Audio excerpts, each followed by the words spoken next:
امروز 27 مرداد 1405 میخوام برم قله. این وسایل که میخوام برم باشون قله حتما مورد نیاز بچه‌ها بهم گفتم ببرم.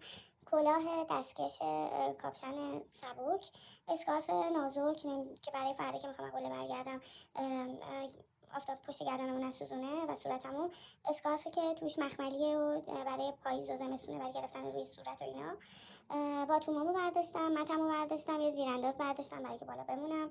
بعد یه خوراکی باید بردارم، یه مقدار غذا باید بردارم. نهار امروزم حتما باید یه غذای پروتئینی باشه. حالا من میخوام هموس درست کنم که هم ارده و با نخود خیلی خوبه برای چیز دیگه، پروتئین کافی هستش که اونجا میرم کم نیارم بالا.